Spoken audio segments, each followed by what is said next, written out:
On the next Steven Universe. The diamond chime. It's yellow. Pink Diamond, my diamond has requested your presence in the extraction chamber. Steven Universe. Diamond Days.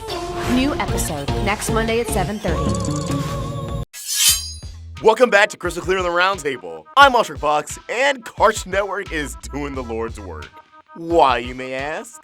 Well, last night I tuned into the television premiere of Lecture Homeworld, and my wishes came true. We were given the gift of topical promos. Alright, what are they? Well, they're weekly promos. Topical means of immediate relevance, interest, importance in relation to current events, so as opposed to just Steven Universe, Mondays at 7:30. And using the same commercial to promote multiple episodes at the same time, topical promos focus on just one certain episode on a certain day at a certain time. And according to fellow cartoon content creator Nintendo, this is the first time Cartoon Network has done topical promos since Adventure Time Season 6 in 2015. If they're breaking these out for the first time in 3.5 years, they must really want the audience to be engaged with these string of episodes, more than any Steven Universe episodes that's come before it. So you already know the drill. We're gonna go through this promo, break it down. Now these are relatively short. This was about 20 seconds, so there's not much, but still things worth talking about. Ready, set, let's go.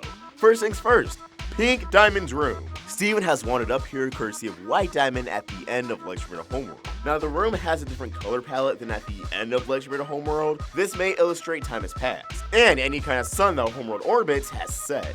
Remember, Homeworld had a purple sky in the trial, yet a more sepia yellow scheme in legs. While we're analyzing the room, looking at legs, it has artwork of various stars on its walls, including a moon on the upper left wall. There's also now a table and chair that Steven has somehow summoned. We actually see Steven inspect the room, so we may have further elaboration on the room and its functions. But I'm assuming this table and chair kind of functions like Rose's room. Perhaps that whatever Steven desires, the room detects and fabricates into reality, although through actual solid material. And now actually going back to the moon on the upper left wall, that may have a correlation to how Steven accesses illustrations of Pink Diamond's origins, found in various promos.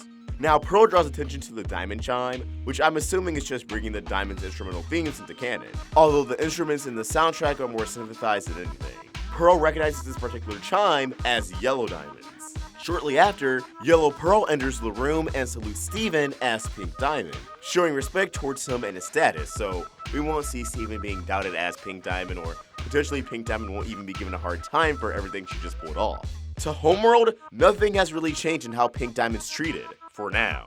Yellow Pearl states Yellow Diamond requests Pink's presence in the extraction chamber.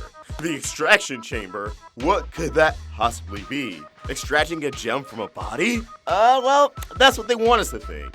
Considering it's the spot we've seen in other promos, it's probably a menacing name for a rather simple room that doesn't have any pain required. Extracting probably correlates to cleaning dirt and other impurities off a diamond's gemstones. This one in particular belonging to Yellow Diamond. I wouldn't be surprised if Blue Diamond's equivalent to the extraction chamber that we've also seen in promos also has an eerie, ominous title as well, like the Rebirth Chamber. It could be a nice little running gag throughout the episode.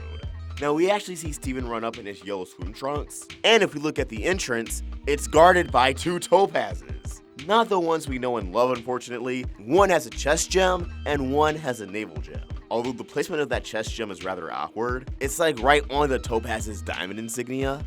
Although we may be able to chalk that up to the perspective being so far away that there is no way to properly illustrate it without the gemstone being on top of the insignia. But can we talk about how important Topazes must be since they're guarding Yellow Diamond's extraction chamber? These are the gems that are protecting a diamond. That must say a lot. In the episode I'm Your Mom, Pearl was startled by the fact that Diamond sent an Aquamarine and a Topaz fusion. Now we know it wasn't just Aquamarine who was a threat. Topaz is definitely a high-ranking gem as well. However, I also want to focus on this peculiar architecture. What are these beings? Are they what could be considered gods to gem kind? Like how in the real world, we have Greek architecture, or if you ever go into a church, we have artwork of angels, other gods, and respective mythos. Religion. Do gems have a religion? Are these other races, Sneeple, their creators? The figures that parallel each other above the entrance seem to be wearing some sort of crowns, and the two figures on the entrance reminds me of lions. While I don't believe they actually are some form of space lion, I do think there could be a correlation to why Rose had a pack of 7 lions when she was on Earth. To her, lions could have always had that imagery of higher divine beings.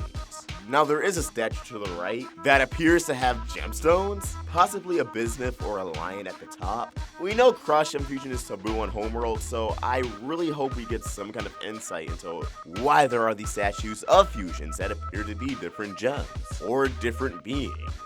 And inside what we're going to call the spa room proper, the statues above Yellow Diamond have gemstone placements on the head. Rebecca Sugar has stated on the podcast that the placement of a gemstone is important to the personality. Forehead placements indicate intelligence. Gems are logical, calculated. Examples of this would be Pearl and Peridot. So that could play into this environment being one that removes impurities.